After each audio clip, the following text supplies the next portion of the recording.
All right, you guys. Hello, namaste. 6 o'clock creeped up on me today. All right, so as usual, I'm going to ask if you're here with me right now to help me out and just let me know how the audio is, how the visual, how the picture is, um, the details. If you have access to your keyboard, go ahead and just write how that is. It feels awkward to be speaking with headphones in, but it's what gives the best audio quality. So, all right, I guess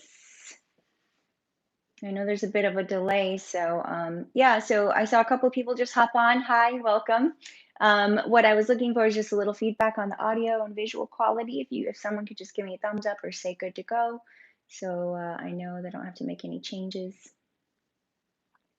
As always, I have my chat up, although today I'm going to approach this class, I guess you could say, a little differently. This is going to be more of kind of a workshop situation. I felt very inspired to offer this particular module or workshop, class, whatever you want to call it, for a couple of reasons. It's Self Care Sunday, which is a theme that, yay, Belinda, welcome. Oh, awesome. Good to have you. Sweet. Thanks, Rihanna. Awesome. Okay, so I started this theme that I wanted Sundays to be Self Care Sunday. So if you've been here before, if you're joining me again, you know that each week I've been trying to do 3 different classes a week, Wednesday, Friday, and Sunday, in lieu of Sunset Beach Yoga. And Wednesdays, I've kind of been doing like a mixed vinyasa, depending on levels. Friday, I've either done slow flow or foundations class, some kind of foundational class. And Sundays, I've been doing self care. So if you haven't been with me, those for some of those classes, Sundays, I've done yin yoga. I did lower body yin yoga, upper body yin yoga, and self massage, which I could use myself again. And then today, um, this is perfect. I didn't even know what I was going to teach, but I had also expressed that I was having some dental issues, some tooth stuff last week, and I had to go and kind of get emergency extraction of my upper right molar. So for the last couple days, I've been in healing mode, and my practice has been, as you can imagine, more still. So all the meditative aspects of yoga, very, very much pranayama, to keep myself in a grounded space and out of anxiety because, oh man, dental stuff I've found now, this is the second extraction I've had, is probably of all human experiences, maybe up there with heartbreak, one of the least desirable things, and brings up a lot for me. So, and then any complications that may occur, and I had a couple in my extractions, just bring up more anxiety. So, I really, really, really lean on my practice, on my yoga to calm me down in those times of high anxiety and stress. So, all right. So again, welcome. Thank you for being here. I see people are going to be jumping in and off, on and off. This is YouTube, so we never know what's going to happen. I don't see you guys unless you say hello. So hello, wherever you are. Feel free to say hello to me as well. Um, Okay, so I don't know how long this is going to go for today, but I would like to stand up to start. So we'll just get the body moving because, as I mentioned, a lot of this is going to be lecturing. So if you're new to a pranayama practice or just new to a yoga practice, this is a very, very important element of a yoga path, of a yoga practice. If you don't have this information, which you normally don't get unless you go to a teacher training, a specific workshop, or you have pursued reading this information on your own or learning it on your own from either a book or a teacher. Okay, so we're going to go ahead and come to standing. So let's go ahead. If you were sitting, we're going to shake a little bit. No, we're gonna first just start with the hips. So we're gonna sit a little bit. So go ahead and just open up your feet a little wider than hip width apart. And we're gonna start by just moving side to side with the hips. So go ahead and open up the feet, move your hips to the right, press that right hip out, kind of doing a little side bend, focusing on just opening up the right side of the hip there.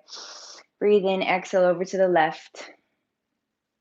If you have any kind of injuries or anything going on, of course, just be gentle with yourself. Again, to the right, super easy movements. It's more like a qigong warm up. And over to the left. If you already know the ujjayi breath, you can go ahead and do that. Good, and then we're gonna start to make circles with the hips. So go ahead and just start to press your hip back and circling over to the right. And we're gonna come forward and press that right hip forward, kind of like pressing the hip flexor. You're gonna feel a stretch in the front of the hip.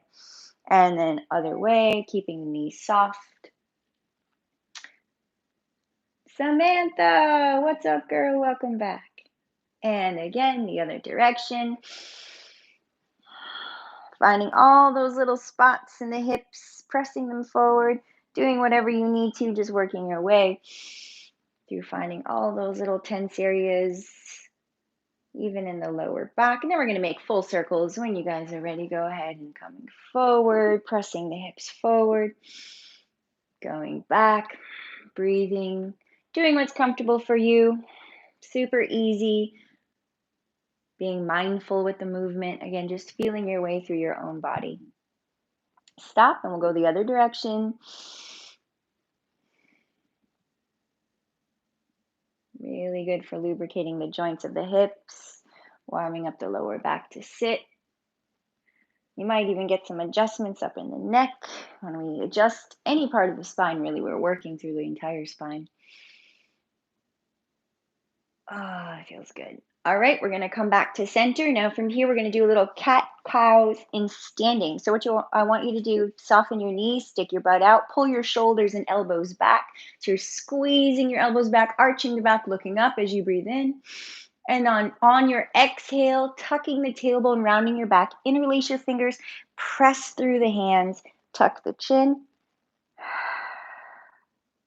Inhale again in the opposite direction, arching the back, soften your knees, open the throat, lift, pull your elbows toward one another, accentuating the arch of your back.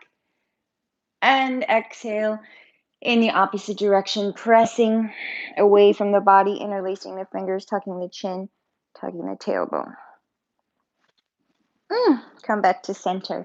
Empty coat sleeves is next. Go ahead and open up your feet, a little wider than hip width apart, and we're just going to twist. Now, as you twist, I want you to come into a conscious breath. Close your mouth. Inhale in through your nose. Let your belly inflate. All the way full, and then exhale nice and slow, mouth closed. Now, if you're comfortable, you can close your eyes. You're just letting your arms kind of flap, hitting your body. Don't try to control the movement. Keep the knees soft. Keep your breath flowing. Keep your shoulders soft. You're just keeping your arms limp. If you want to start to make bigger rotations, go ahead and do that comfortably.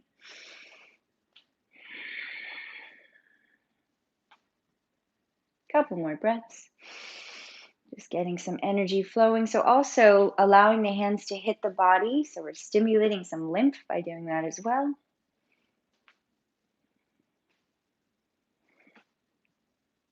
And let's do one more breath.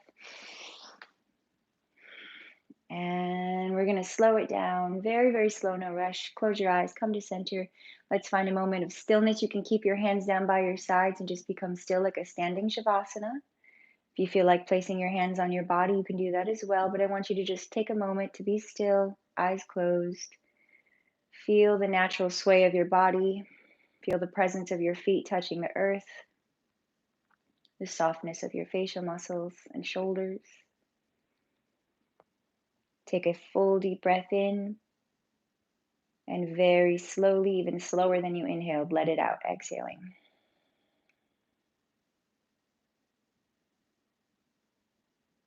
Very good. When you're ready, you can go ahead and lift your gaze and find your seat again, or maybe for the first time. Now, if you're new again to a pranayama practice, I'm going to enter this experience, this workshop, this lecture, as if someone is brand new. So if you've heard this information or some of it before, bear with me. Maybe there's something new you learn. Maybe you hear it in a different way. Maybe you learn it so well that you can also teach somebody in your life, which I always find is such a benefit. So, what I'm going to start with is as you come to your seat, to be clear, it's important that you sit with a tall spine when you're doing any kind of pranayama practice.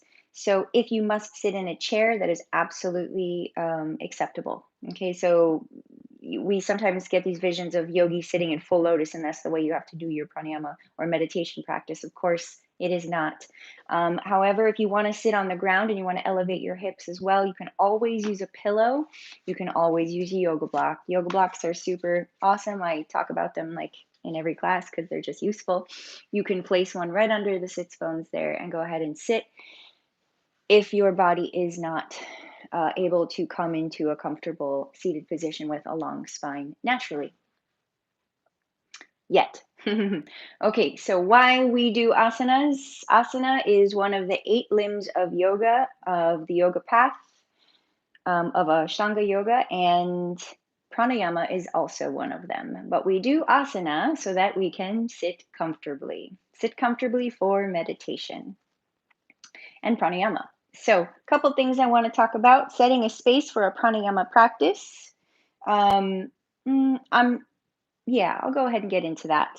I didn't create any kind of order or outline for this presentation here, so you guys bear with me. I might jump around a little bit. Um, I would say if you're new to a pranayama practice, use it as an entryway into your meditation or use it as your daily meditation. You are going to get great, great benefits from doing a pranayama practice on a daily basis. Pranayama can be practiced at any time of day and all day if you want, essentially, and I'll get into why. And there's different kinds of pranayama practices to do at different times of the day. Um, hmm.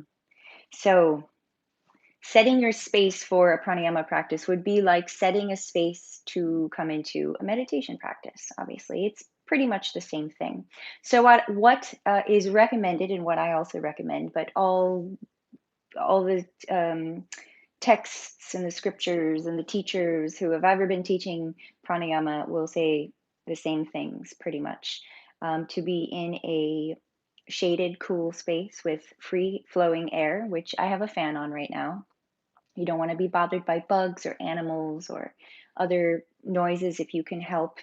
Try to create a space for yourself.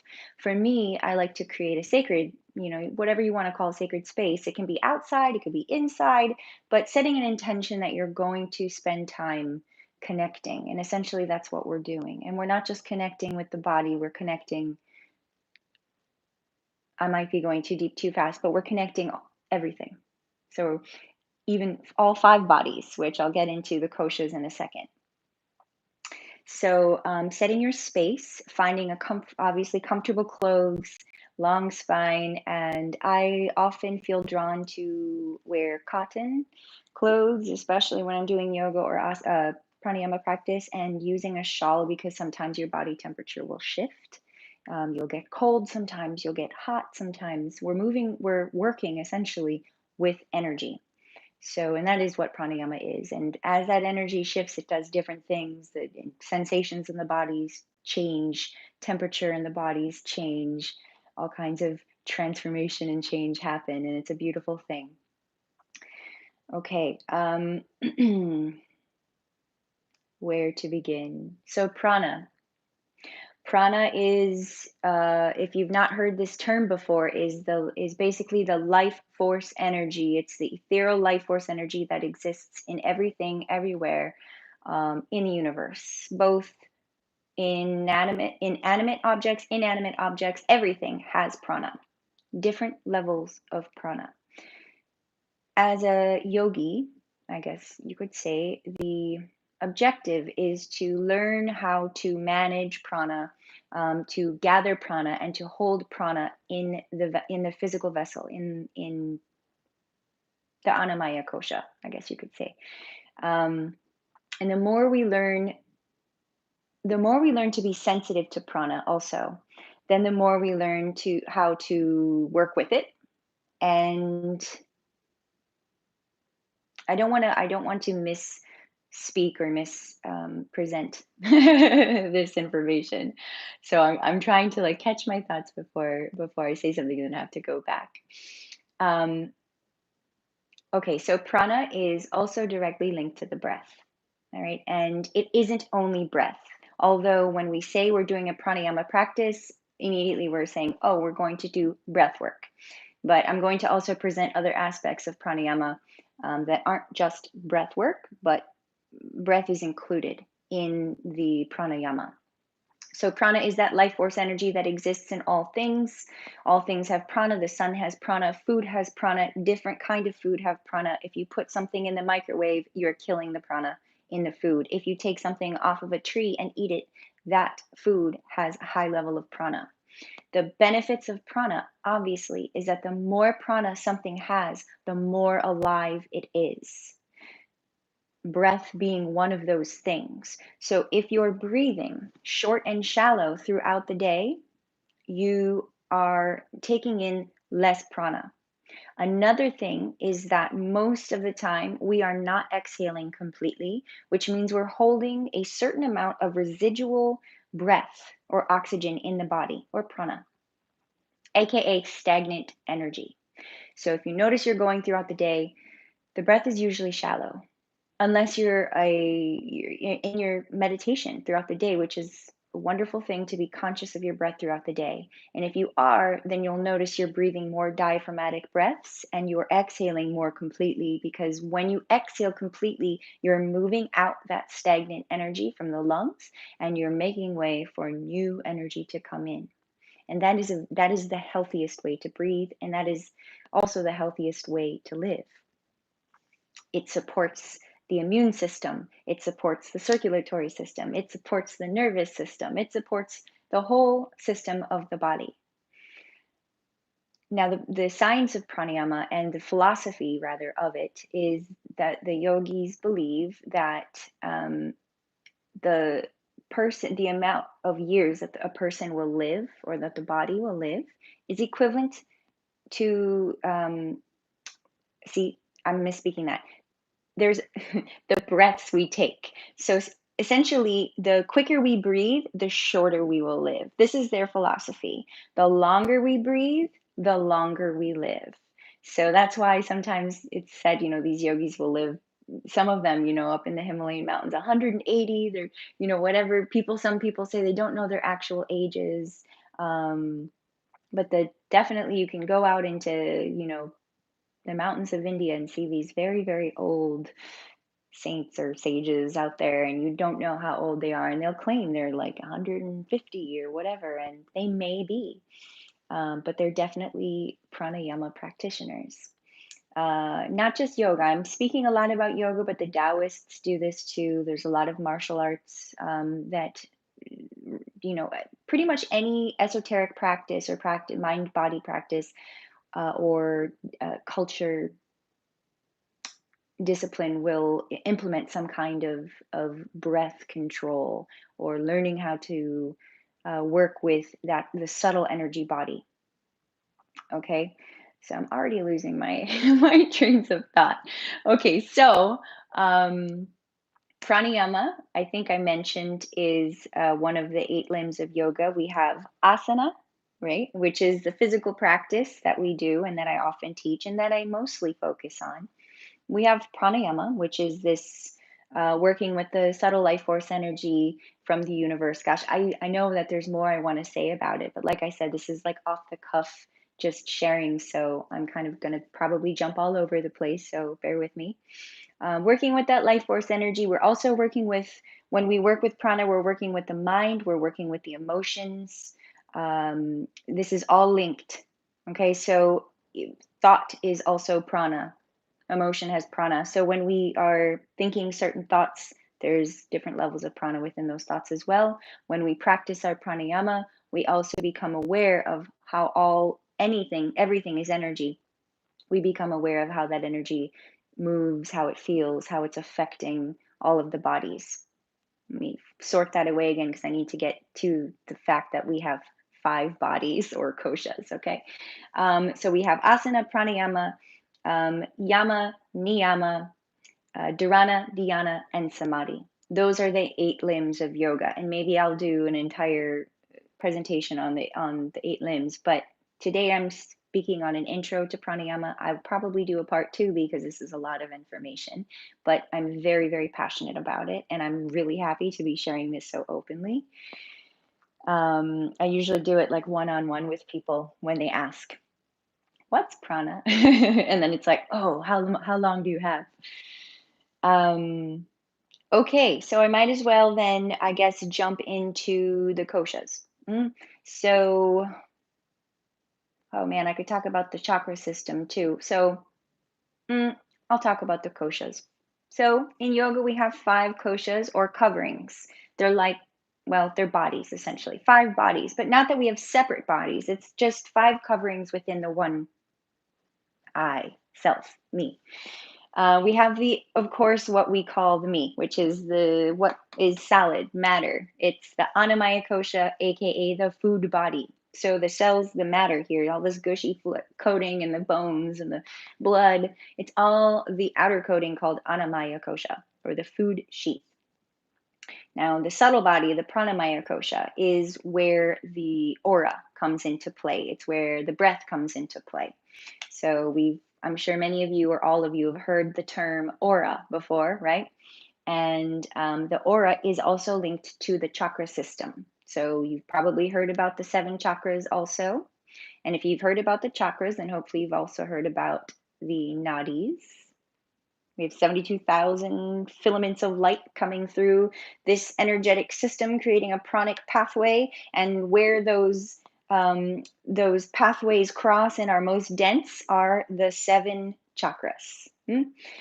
So we're absorbing energy, we're gathering information, it's coming through us and it's leaving us always in every moment. We're basically like a holographic being, if you can imagine that. If you know Alex Gray's work, he's an artist and he kind of paints what the pranamaya kosha look like. So take away the physical body and just have this, holographic body.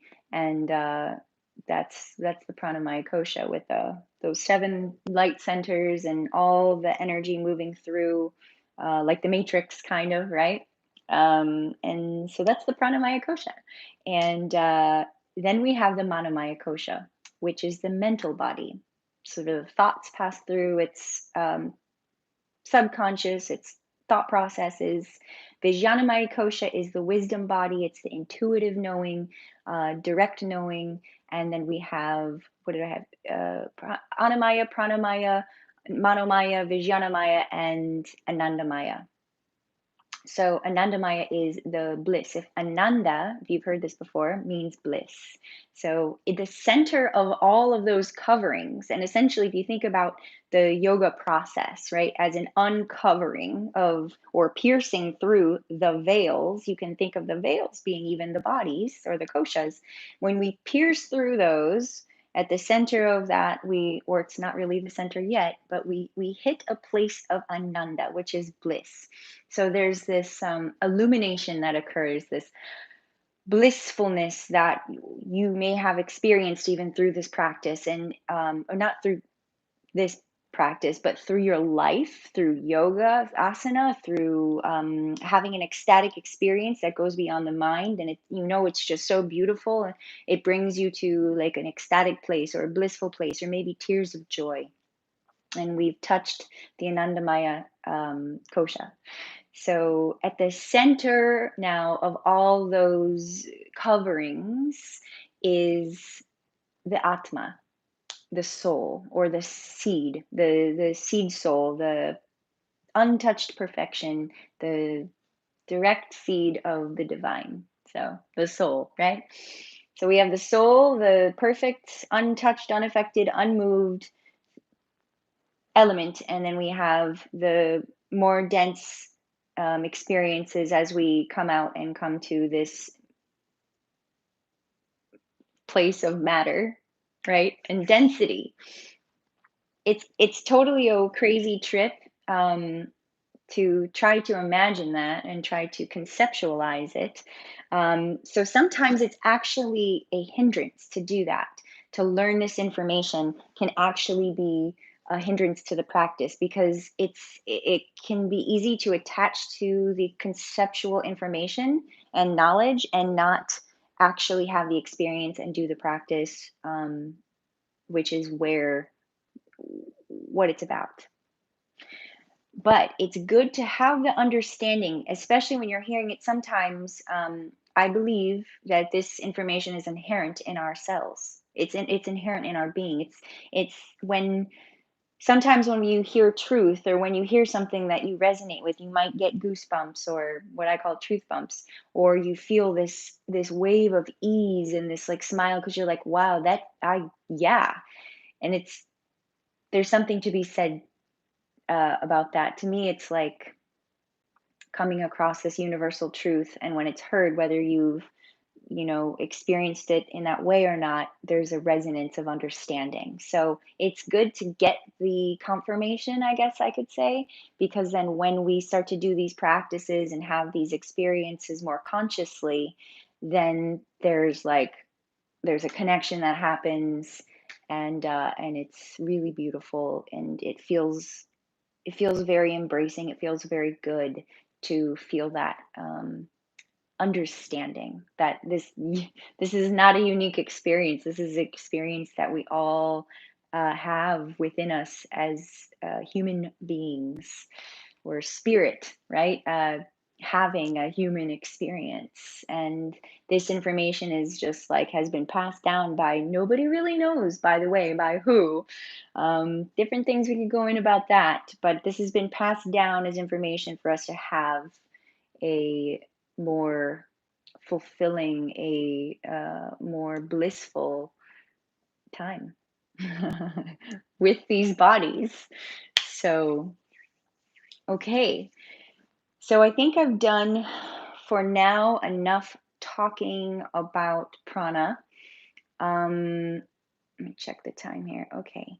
So, mm, let me think.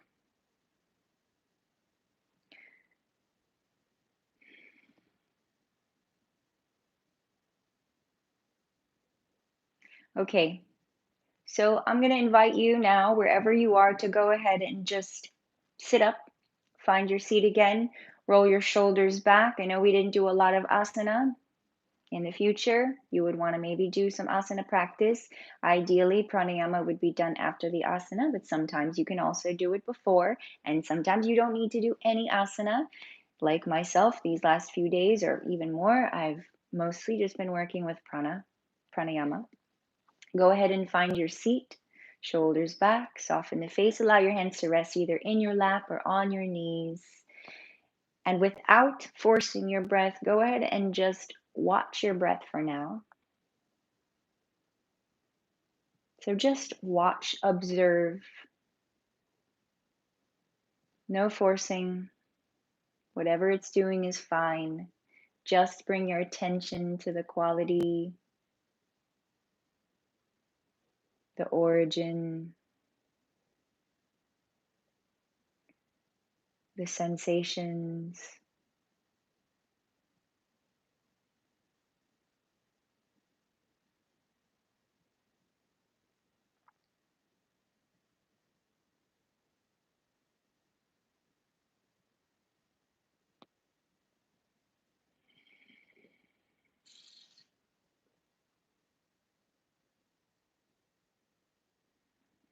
And notice that if just by bringing your attention to your breath,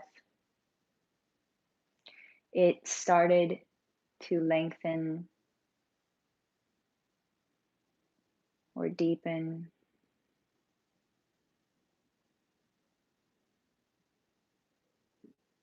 Notice if you find that it's difficult to breathe longer. Notice if your breath is naturally short and shallow. Don't judge it, just feel what that feels like.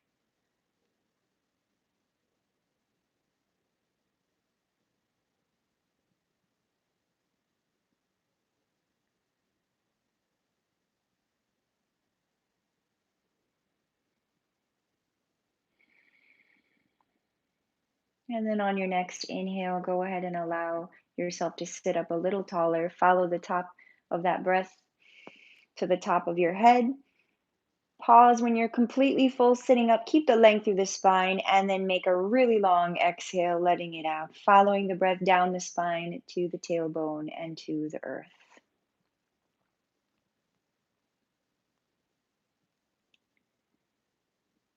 Very good. So, a very simple exercise of just watching the breath is a good way to just enter into the state or the practice, rather, of pranayama. I'm going to introduce a very common practice. Actually, I'm not even going to get into the ujjayi breath yet. I'm going to get into belly breathing in general. Some of you, I'm not sure who's here with me today, may have attended many of my classes. If you have, you've heard this many, many times. Great, more practice for you. But again, I'm approaching this particular module or this particular workshop as if this was a complete beginner watching. So most of the time, as an adult, not being taught how to breathe, which I don't understand why. I really think we should teach people how to breathe in school. Um, Adults become chest breathers, predominantly chest breathers, through stress, through many different factors that lead us to shut down the diaphragm. As around adolescent teenager age, especially when we go through stress, when we go through emotional stress, especially during puberty, things like this will cause the abdominal region to get tight, our adrenals to start working a little overloaded, and we go into fight or flight and adrenal fatigue, essentially, which is stress, and then we become chest breathers. Chest breathers basically are. All right. Now, what we want to do when we begin a pranayama practice, the first thing is to become aware that there is a whole nother part of the body to breathe with. And when we start to unlock this part of the body, we're actually unlocking a huge part of our life force energy. That's the diaphragm. So sometimes we have to relearn how to breathe. And that's okay. That's what we're here for. So, what I want to explain really quick is that when you inhale, naturally the inhale should happen into the belly. So, when you breathe in, the belly should inflate and deflate when you exhale. Now, to get this, if you're brand new at this, I would recommend again sitting up nice and tall. You can also lay down on your back. Okay. Now, I wouldn't recommend laying down for most pranayama, but to get belly breath, sometimes it's nice to lay down on your back and relax. So, if you want to, you can go ahead and lay down on your back. And even if you do this, even if you're used to belly breathing, sometimes it's nice to just lay down. So, if you feel like it, go ahead. We're going to do two different exercises here. First, we're going to start with just the belly. And I didn't mention this before, but I will now. In the future, when you're doing a pranayama practice, and I don't think we're going to get too intense here, but in the future, when you're doing a pranayama practice, you don't want food in your stomach about 2 hours prior. Some say 4 hours. I would say about 2 hours prior to doing your pranayama practice. You want to be pretty empty, especially when we start going into the more Hmm. Now I don't want to say aggressive. Aggressive is not good. Just more advanced techniques. And we're using kumbhaks, which I want to get into. I don't know if I'll get there today, but I'll do another part if I don't. When you're doing some kumbhak practice and breath retentions and all that stuff, we're going to really start to move the juices of the stomach, and you want to be empty. So, all right, first and foremost, and my stomach is empty, and I do have some water in there, so I can hear it gurgling around. So, laying down or sitting up, we're going to bring our hand or both hands over our stomach, over the belly, over the navel center, aka the Hara center, or if you want to call it by the chakra name, it is the Manipura chakra, which is our personal sun, our center solar plexus area. First, I want you to just notice the warmth of that area, the safety of this area, or not. So if you feel stressed, scared, anything sad, emotional, often this area is tight and contracted. Also, we've been conditioned to, especially women in the West, to always hold our stomach in. You have to be skinny. So there's a lot of shame around this area, a lot of insecurity around this area, and we need to change that. So, what we want to do is soften. We want to soften the belly, allow it to be natural, allow it to be soft, allow the chest to drop. And we're going to start to feel the warmth, the safety, the love of the center of the belly. Now, when you inhale next, I want you to see if you can let your hand inflate naturally. So it'll happen if you relax. Just like a baby, just like an animal, when you inhale, the belly should expand. Don't focus on the chest, just the belly. And exhale, it contracts. So go ahead and feel that. Inhale, let your hand expand. And exhale, you'll feel the stomach muscles actually draw in. Super healthy, super normal. Inhale, belly expands out.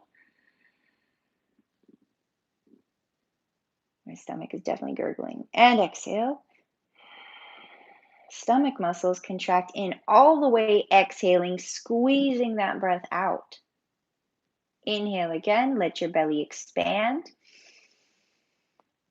Feel it like a balloon, soften the chest. We're not focused on the chest yet.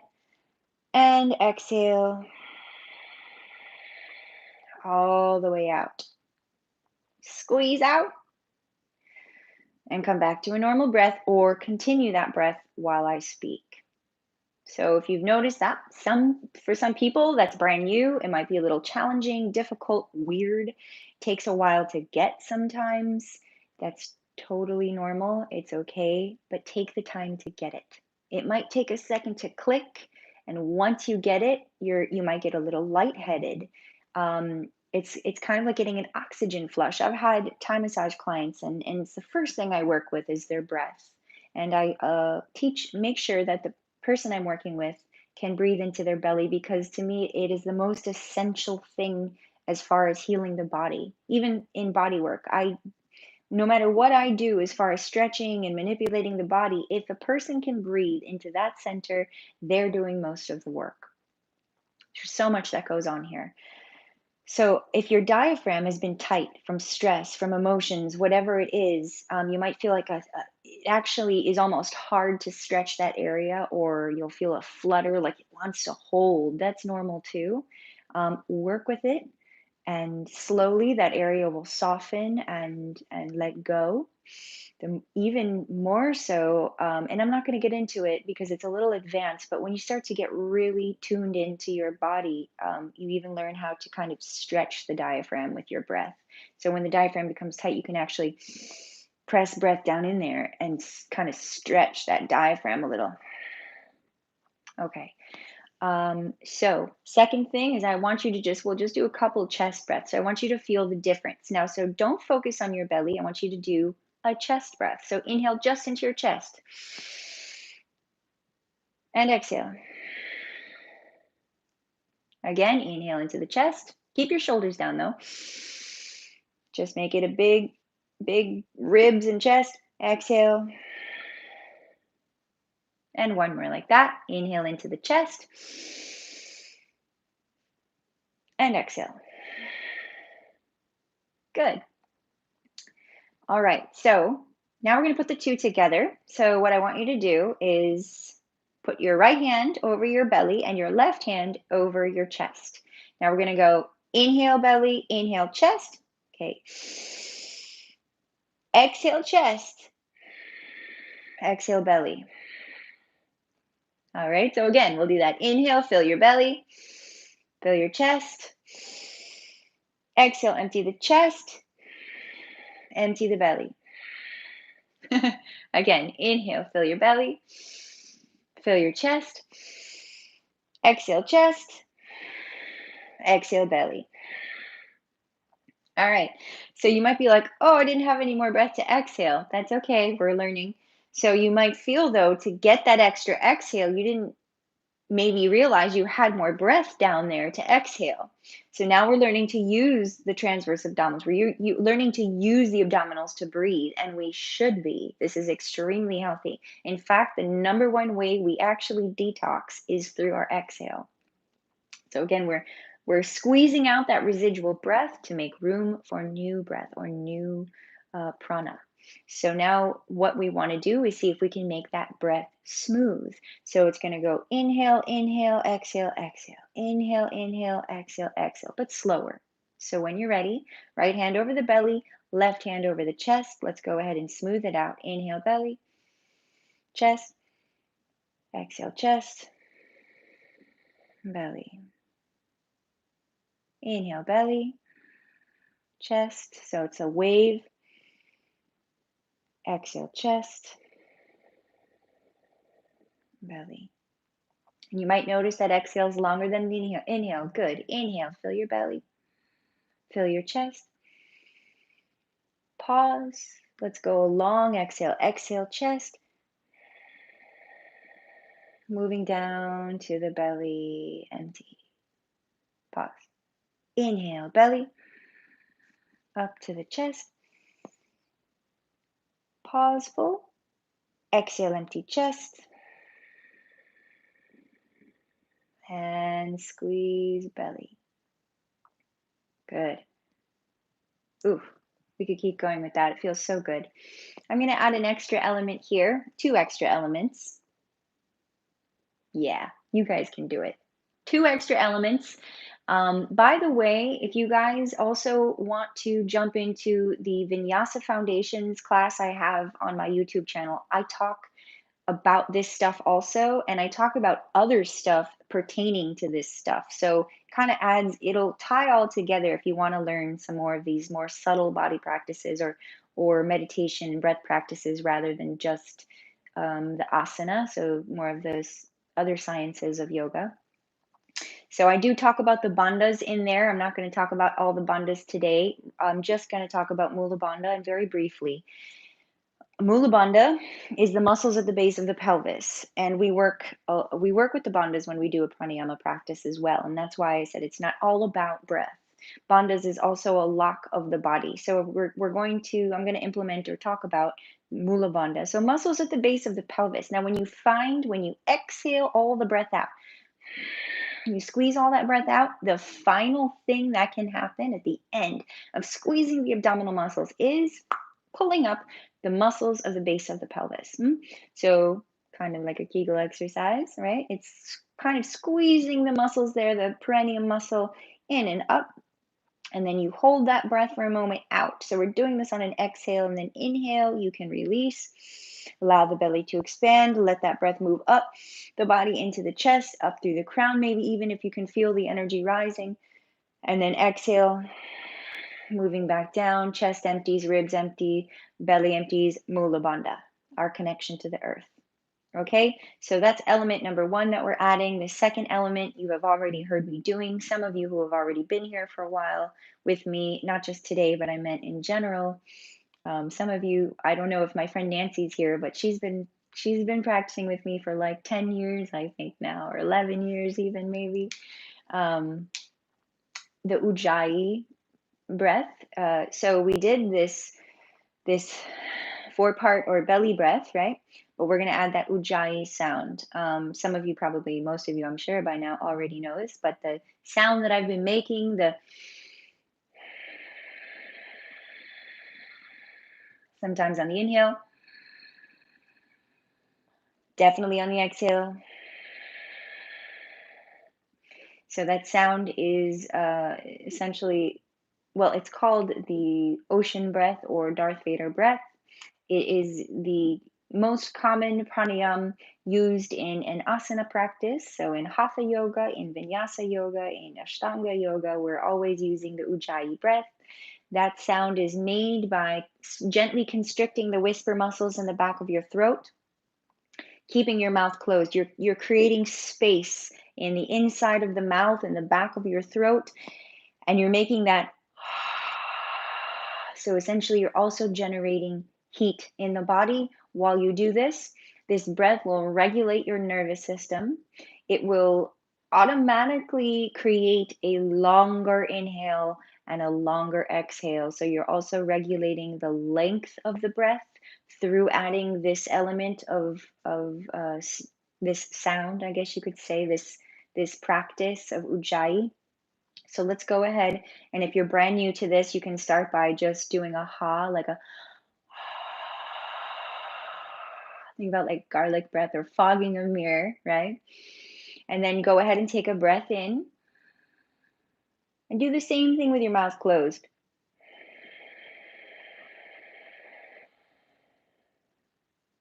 So your teeth don't have to be super open. You can keep your jaw muscles relaxed, your teeth gently parted, and do the same thing. So go ahead and practice that a little bit, just an inhale. As you inhale, see if you can focus on that belly expanding, making that exhale.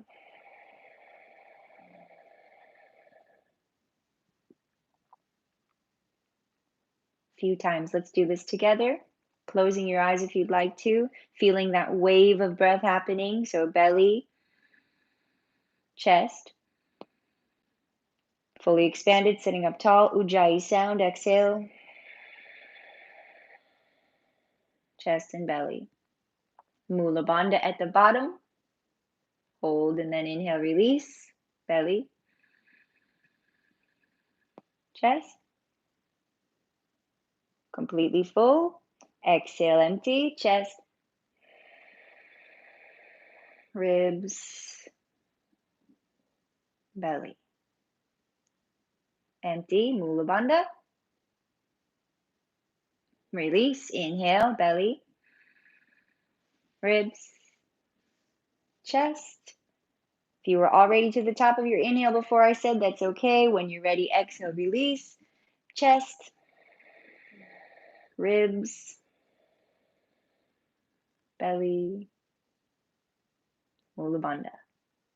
Let's do one more. Inhale, fill your belly. Ribs, slow down if you can. Fill all the way up. Soften, pause, soften your shoulders. Exhale, Ujjayi sound, empty chest, ribs, belly, Mula Bandha. Good.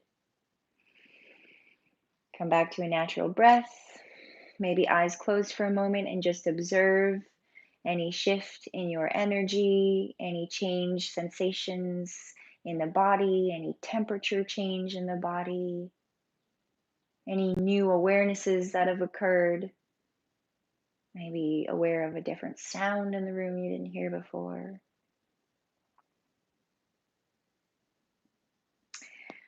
The power of pranayama too is the longer we do it. So if you continue to do that ujjayi breath, if you do ujjayi breath for even 10 minutes, 15 minutes straight, just seated, following that practice of ujjayi pranayama, and if you want to work on counting the breaths, if you want to practice, for instance, counting your inhale, trying to inhale for a count of 3, and maybe to begin, I would say try to match the breath. Inhale for a count of 3, exhale for a count of 3. Do that for a while, maybe 5-10 minutes. If you find that you have more breath to exhale, you can always inhale for a count of 3, exhale for a count of maybe 5. Find a small pause at the bottom of your exhale. Inhale again for 3, and kind of work with your edge. So everyone's breath capacity is going to be different.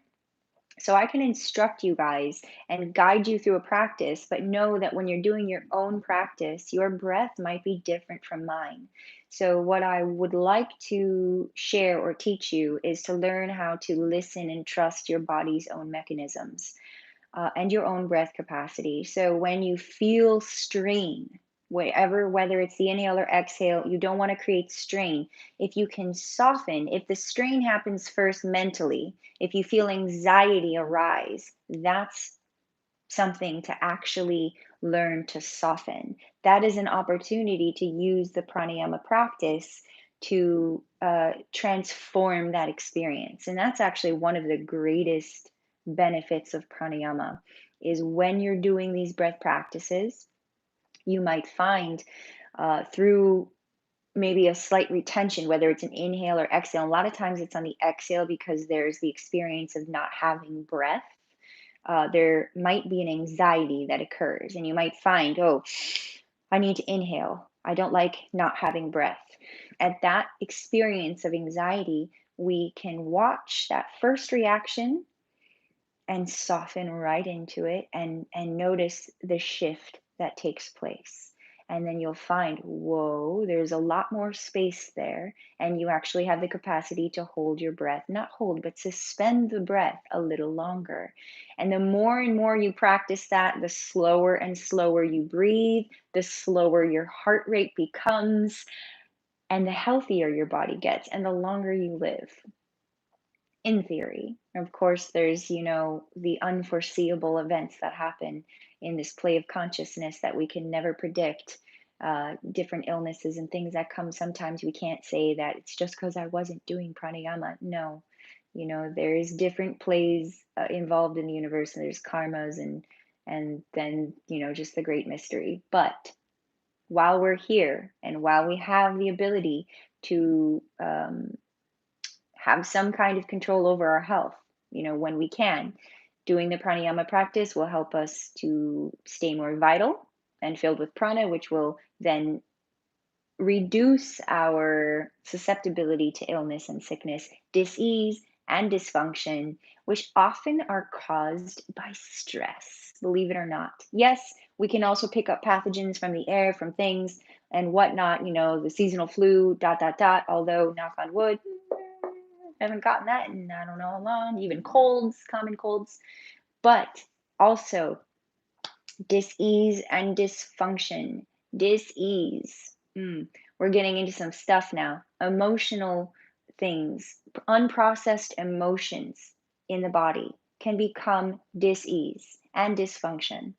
It can become physical tension to start, maybe just a little knot in the back or a frozen shoulder. It can become some kind of thing that doesn't seem like that big of a thing and then develop into a full on dysfunction of the body. And sometimes it is, again, it's just energy. Emotions are even energy, energy in motion. And emotions need to move through the vessel, they need to move through our prana Maya kosha. And if they're blocked for whatever reason, then they will cause a disruption in the force and will try to work their way through in some way or the other.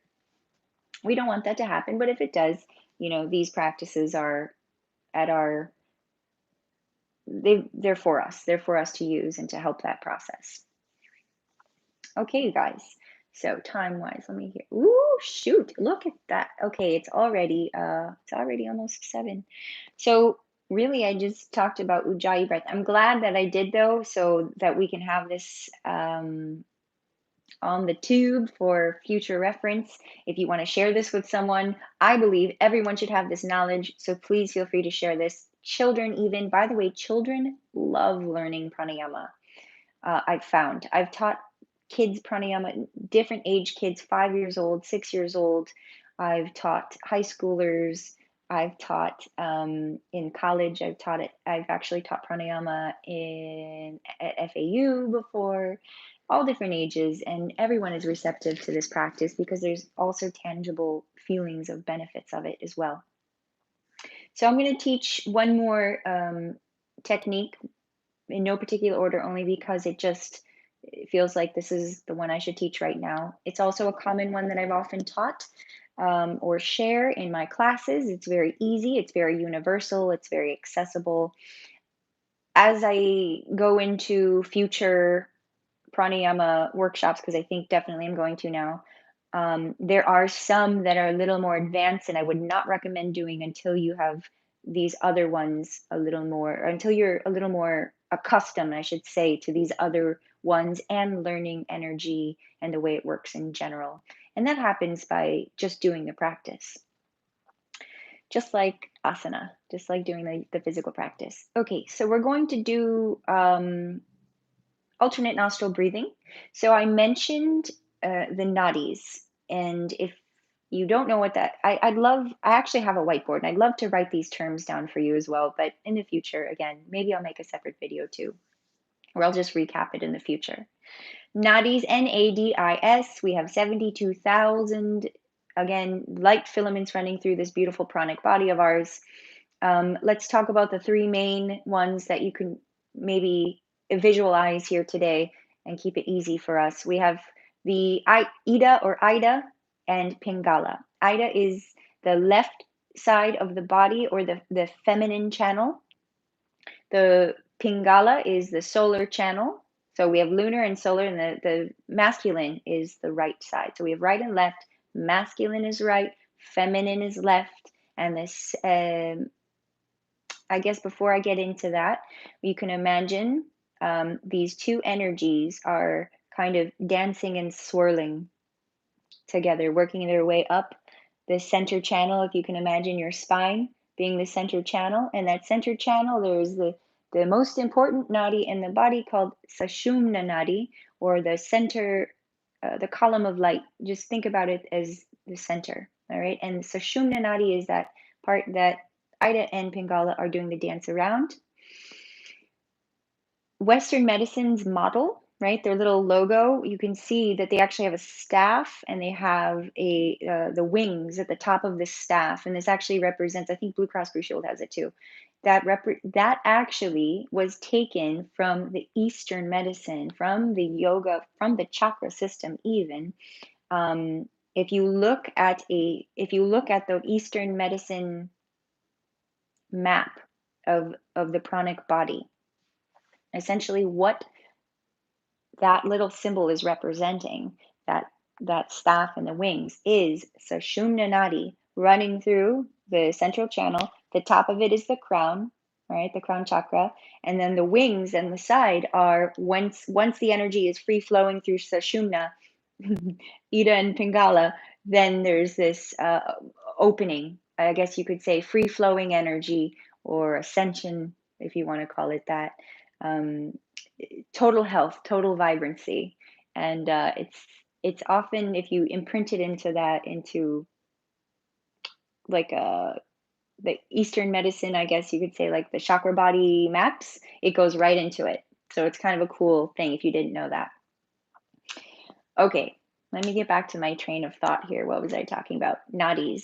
So the nadis also correlate with the swaras, or the nostrils. So there's an actual yoga called Swara Yoga that is just doing pranayama, noticing the breath pattern throughout the day of your breath moving through the nostrils. So even now, if you notice, a lot of times one nostril is more predominant than the other. And it's said, usually, if a person is breathing through their left nostril predominantly, then they're more of a creative, right-brained individual. If they're breathing a lot through their right nostril, then they're a thinker, logical kind of person. When doing a pranayama practice, or an asana practice even, it is ideal for both nadis to be open and the energy to be freely flowing through both simultaneously. Alternate nostril breathing helps to do that. It helps to open up both pathways, to balance both feminine and masculine energies within the body, and to also balance then the hemispheres of the brain. Super cool information, right? So it's a science. We're taking in energy and prana, oxygen and prana, and we are literally stimulating and turning on the brain, right? Different parts of the brain. So if you think about it from just a scientific place, if you want to be more creative, you could probably just close off your right nostril and do some rounds of breath into your left nostril without forcing. Of course, if you have any colds or any kind of congestion going on, you never want to force the breath through either nostril. Same thing if you're having to do a task, if you're having to be focused, for instance, or assertive in an action. Close off your left nostril and breathe in through the right. right? So you're then stimulating the left side of your brain. Okay, so um, also, I have heard from I think it was Dharma Mitra once. Solar breathing is also good if you just want physical energy. So, if you're going to do an asana practice and you just want to boost your energy, I have other pranayamas that I do for that specifically. But I remember taking a workshop with him once, and he had everyone in the room doing solar breathing, which is just breathing in and out through that right nostril. So, it's stimulating the active side, the right side, but it's stimulating the left side of the brain. So either way, the practice here that we're going to do is, as a total beginner to the practice, we're going to just feel breathing into each one of those nostrils in and out by themselves a couple of rounds, and then we'll go into alternating. Now, there's a couple different ways we can do this with our hands. What we're going to do is, traditionally, you keep the left hand down on your lap or on your knee, palm facing up. The right hand has two different mudras that I'm going to introduce to you today. I learned both, and I practice either one of them based on how I'm feeling. Number one is called Vishnu Mudra. Vishnu Mudra is done by taking the pointer and middle finger and putting it down to the palm of your hand. So essentially, you're just using the ring finger and the thumb for this exercise. So again, you're using the pointer and the thumb go down. Ooh, I really want to talk about mudras with you guys too, because I've just been also reintroduced to the practice myself. Not reintroduced, but I'm sorry, recommuning with the practice myself. I've practiced mudras for years, but in these last few days, I've really, really, really reconnected with it again. So next time, because I don't want this to go over too long. So we're using a ring finger and thumb, right? This is called Vishnu Mudra to do these alternate nostril breaths. The second one, I'm going to let you choose which you want to do today, would be to bring the pointer and middle finger to the Ajna chakra, the space between your eyebrows there. And again, you're only using the ring finger and the thumb. Okay, so it is completely up to you which one you use here. I guess I'm going to use Vishnu Mudra today. I'm going to use that first one I gave you guys. Okay, so again, ring finger and thumb, and we're just going to do some solar breathing. So we're going to start by closing off the left nostril with the ring finger. So go ahead and do that.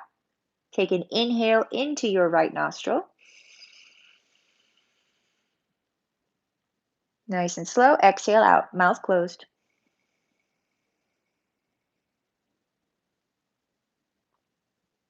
Inhale again into the right nostril.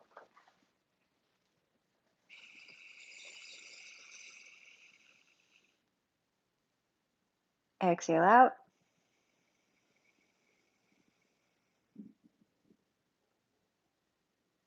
Inhale again in.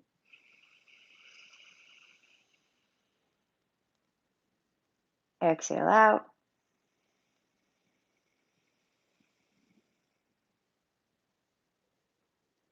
One more time. Inhale in.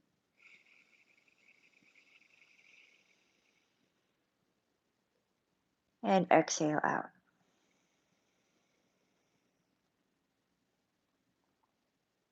Good. So again, that was Pingala Nadi. We're working with the right side. Now we're going to do the left. Close off the right nostril with your thumb, working with Ida Nadi now. We're going to inhale into that left nostril.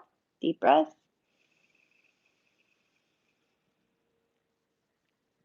Pause. Exhale out.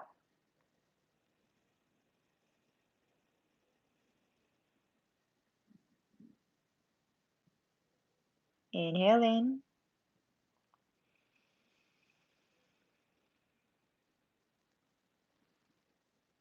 Exhale out.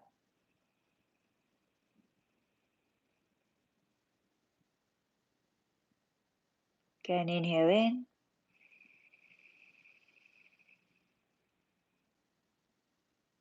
And exhale out.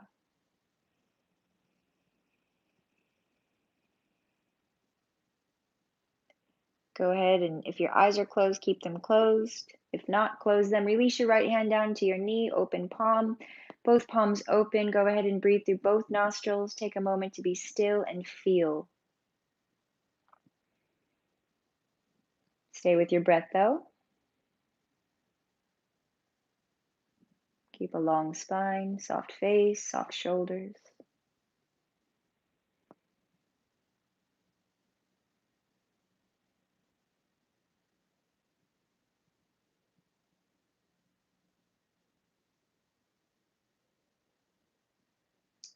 Good.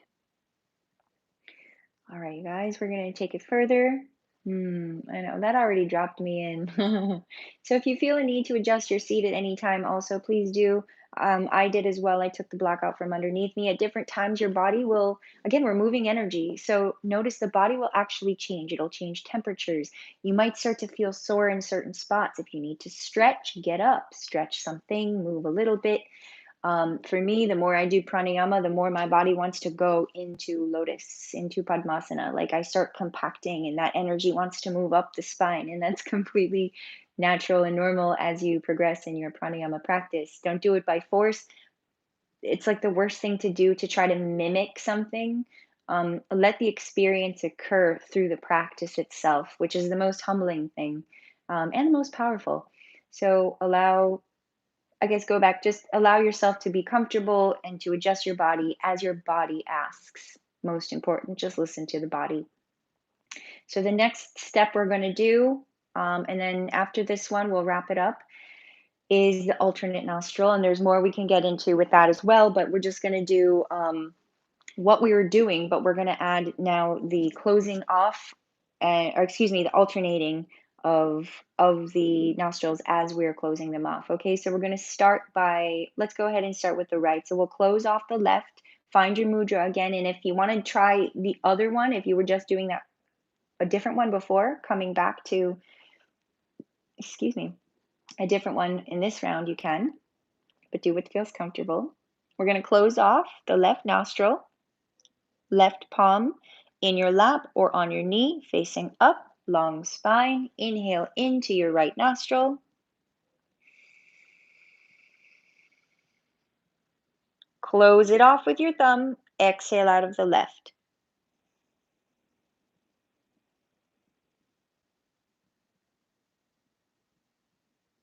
Inhale into the left nostril.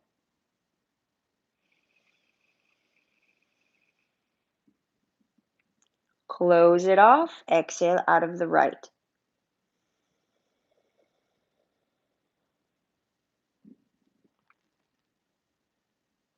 Inhale into the right nostril.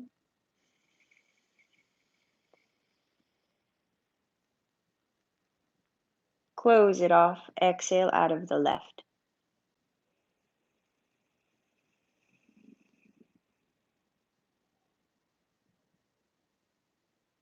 Inhale into the left nostril.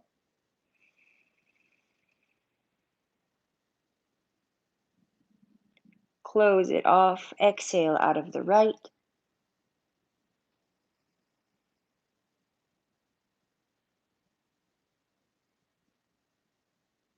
Again, inhale into the right nostril.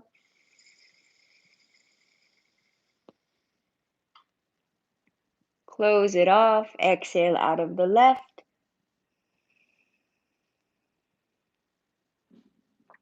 And let's end here. Inhale into the left nostril.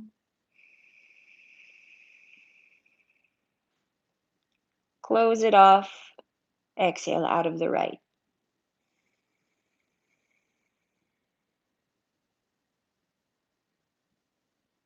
Go ahead and release your right hand into your lap or onto your knee, palms facing up. Close your eyes. Settle into stillness. If the body finds a slight sway or a natural sway, that's okay. Keep the facial muscles soft and just feel and observe.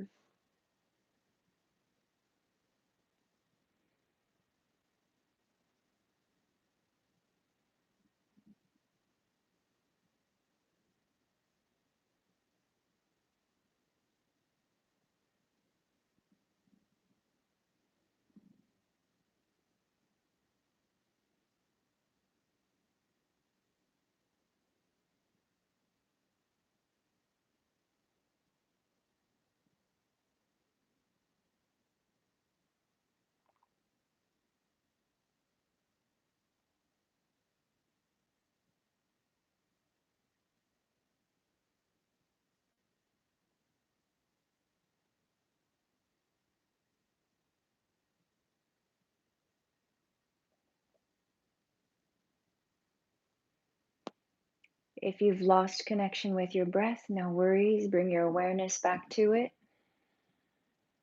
Allow your next breath to be a little longer. Maybe pausing when you're completely filled with that breath and then allowing your exhale to also be long. Allowing the exhale to ground you into your seat. Finding a tall but gentle spine.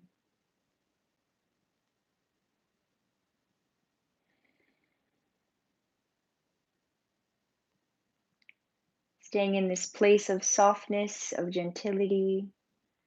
Noticing if there's a craving for it to last longer. We as human beings crave this space of deep rest, rest that is different from sleep. It is a resting into being. It is being able to rest beyond the stories and thought forms, the emotions and the chaos of time and change, to be able to rest in the witness, the place of pure awareness or being that is existing always.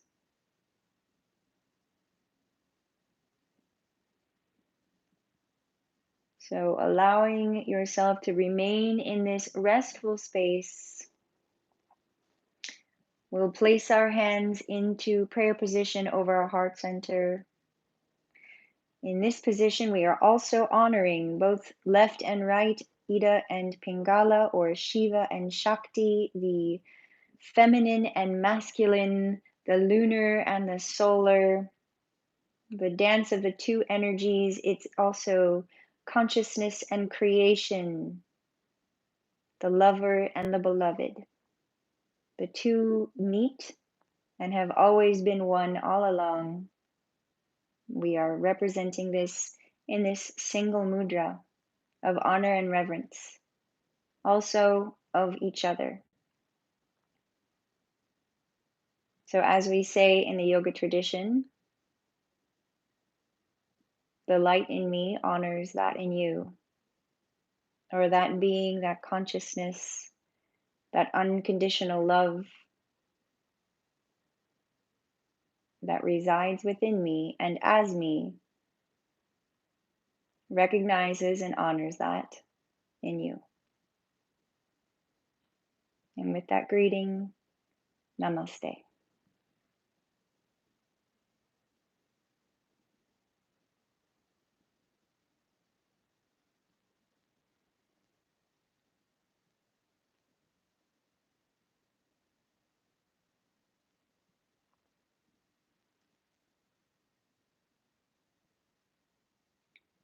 Depending where you are in your energy today, if you feel like you want to stay in this space longer, then please, I invite you to do so. This class or workshop was an offering to share with you all, to empower you with the information and value of a pranayama practice, to encourage you to develop your own. As a teacher, which I barely consider myself as, um, I feel that it is most important to teach people how to have their own practice rather than rely on a teacher. So, with that said, if you all or any of you have any questions about anything I covered today, please don't hesitate to reach out to me in any way. I am available on many platforms and ways. I know most of you probably know that by now. If you did stumble across my YouTube page and you don't follow me on Facebook or Instagram, you can find me on either of those at Wandering Heartist. Wander like wandering, like wanderlust, and heartist as artist, but with a heart. I'm also Jessica Ohm on Facebook as well. Okay, so you guys, this was really nice. Thank you for being here with me today. Those of you who are still here, if you have access to your keyboard and you want to pop in and share anything, your experience, any feedback, I would love to receive that from you. I'll give you a minute here because I know there's sometimes a delay on my audio and visual. Also, this practice and all practices I've been holding by donation. Um, I usually am a full-time body worker, yoga teacher, I'm an artist, I do a lot of other things, but I have, of course, through this whole quarantine situation, I've been social distancing and also just being in my little space here and offering these things by donation. So I appreciate any support um, that you feel called to give, if so. And if you don't, that's cool. Maybe just share this video because that would be awesome. And if you would like to, I think I put that information in the details of the video. So you can look and see that on there as well. And Belinda, oh, you're so welcome if you're still here. Thank you so much. It's such an awesome honor to have you here as well. Thank you. Um, what else, man? Yeah, if anyone else wants to say hi or share anything, please do. And if you don't want to do it on the chat and you want to do it in private, I would still love to hear from you. Um, yeah, I guess that's it. Another exciting thing I just wanted to share is that I jumped back into working on my meditation music album that should be coming out shortly, and that will definitely wonderfully accompany a pranayama and meditation practice for you. That's what I'm doing it for. I'm excited to share that soon. Oh, I guess okay. So next week, today's Sunday. How about next Sunday, we're gonna do pranayama part two. So next Sunday, we didn't get into the bandhas. I'll get into bandhas, which we did mula bandha today, and I'll get into kumbhaka or kumbhaks, which are the breath retentions, and what we can do with those breath retentions, working more of with the pranayama. It's very, very powerful work. So, those of you who are here today, if you feel called to do that and learn more, there's so much more to this practice and it gets really magical.